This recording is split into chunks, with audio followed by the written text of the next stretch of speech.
Today's review, guys, is the Doctor Who 12th Doctor and the Marvel Legends Civil War Captain America Scarlet Witch. First, let's start with Doctor Who. Alright, let's take a look at his packaging. You have the Doctor Who logo up in the top left corner. You have this cool etching design. And then down here you have obviously the 12th Doctor. He does come with his sonic screwdriver, which is pretty cool. The back, there's a read up of the 12th Doctor, and there is the picture of the Doctor himself. So I'll pause that so you guys can read it if you like. There's a quote from the Doctor himself. "I'm the Doctor. I've lived for over 2,000 years, and not all of them were good." Then you have all the credits, Underground Toys. The side, you have the same stuff as the front packaging. Doctor Who tells you that it's a 5.5 inch collector series figure. The 12th Doctor's name right here. And on the other side, it just has a scan me QR code. So let's open him up. Alright, guys. So here he is out of the packaging. He has some really nice articulation. We can go ahead and go through that right now. His head twists left and right. The collar, the way the figure is made, the collar prohibits it from turning all the way around. The neck goes into the collar, as you can see, instead of the head being on a ball joint. And it doesn't go up and down, so it does have limited articulation in the head.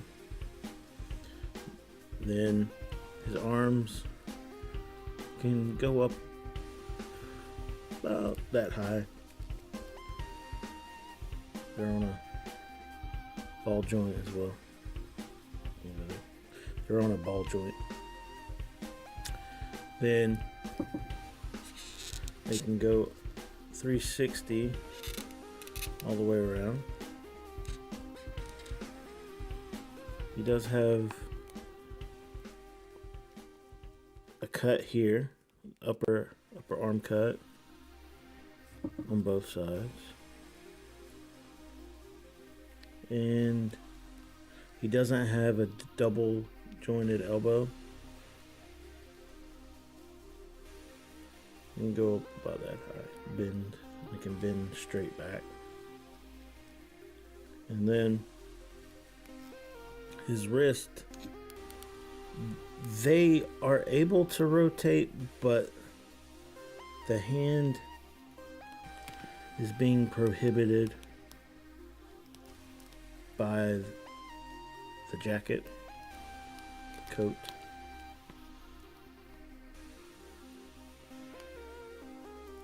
The other hand can kind of twist a little easier than the right hand can. He does have this nice inner color of red on his jacket or coat that is focus. It is pliable. You can bend that. I wish it could be folded like this so you could kind of see some of that red, because you really can't if you just hold him straight up. The jacket naturally just folds straight down. The legs can go out about that much. They do have an upper thigh cut. They can twist around. His knee can bend. It's not double jointed, so similar to the elbow. And his boot can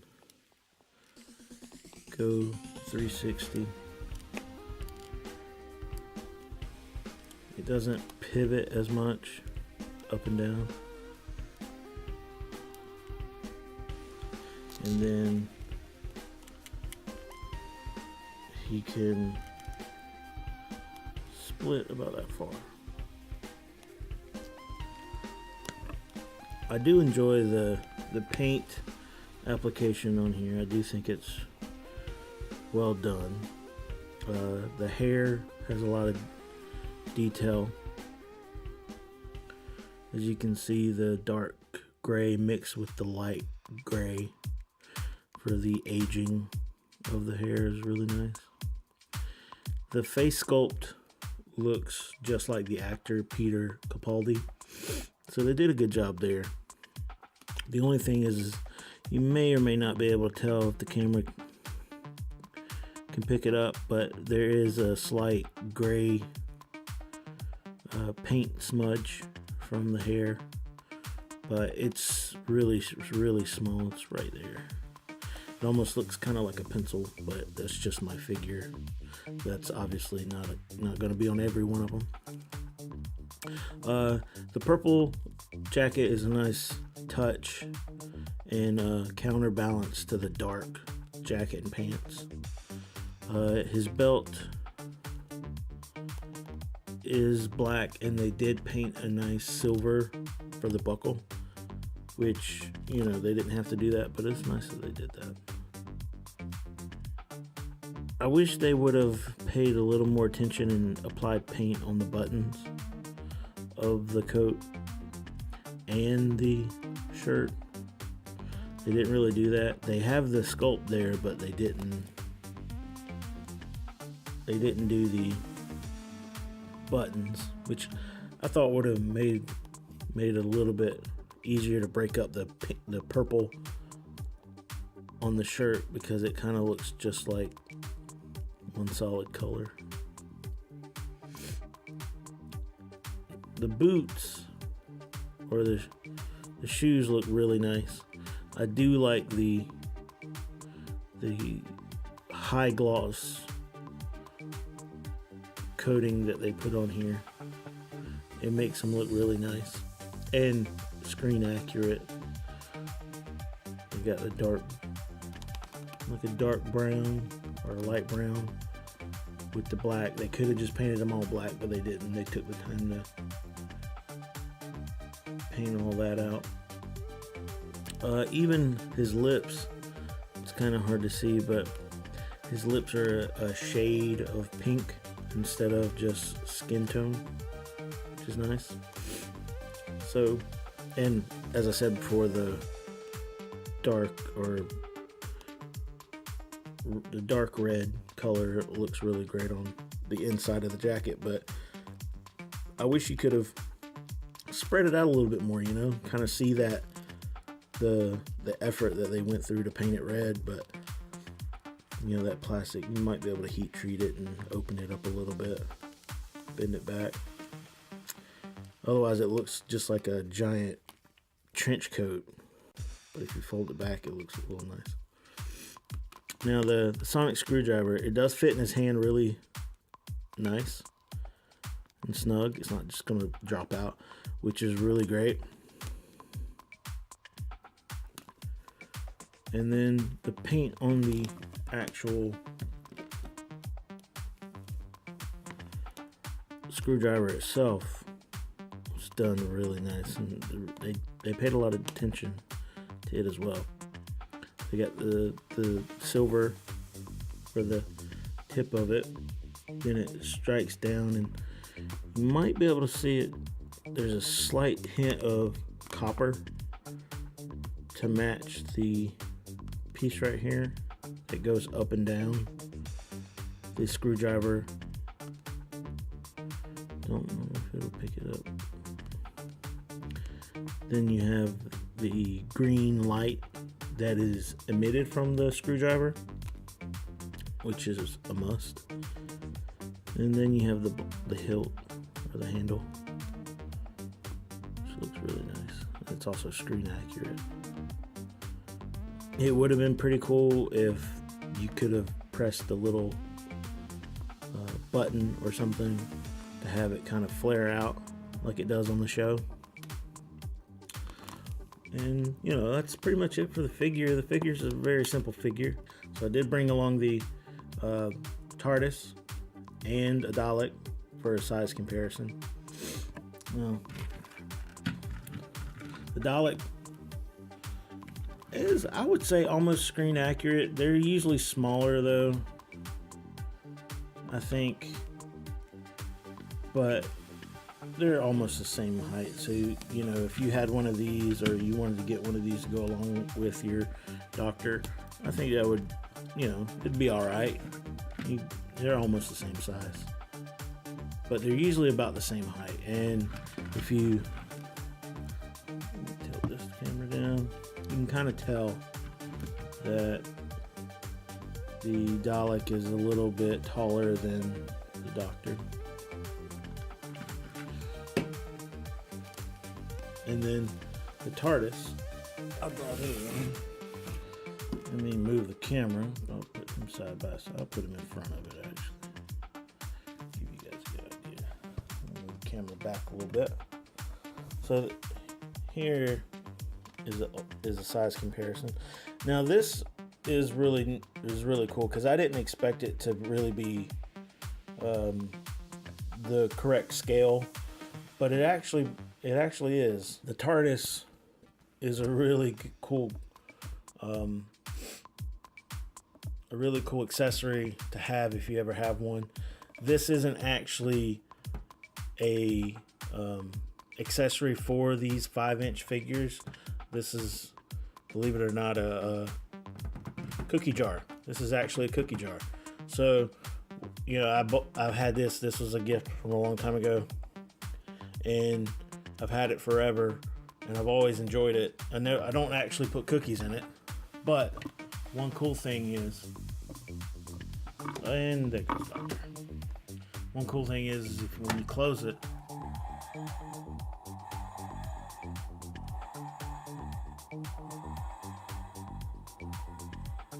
it makes the TARDIS noise and sound and lights up.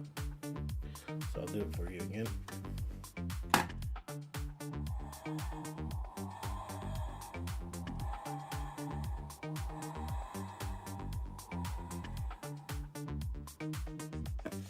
So I thought to myself, I said, you know what, for this review, I'll definitely take this guy.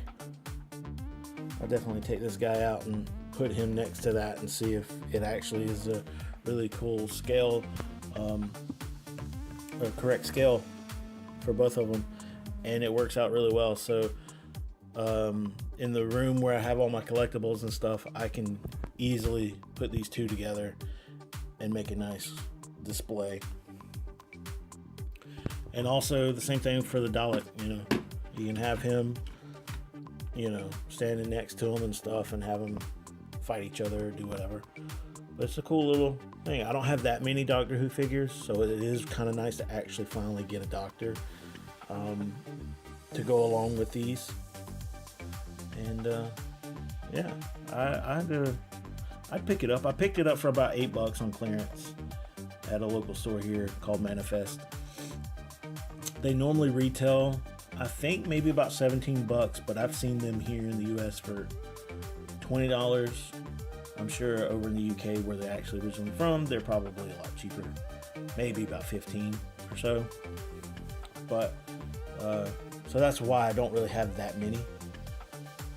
But all of them together looks pretty awesome.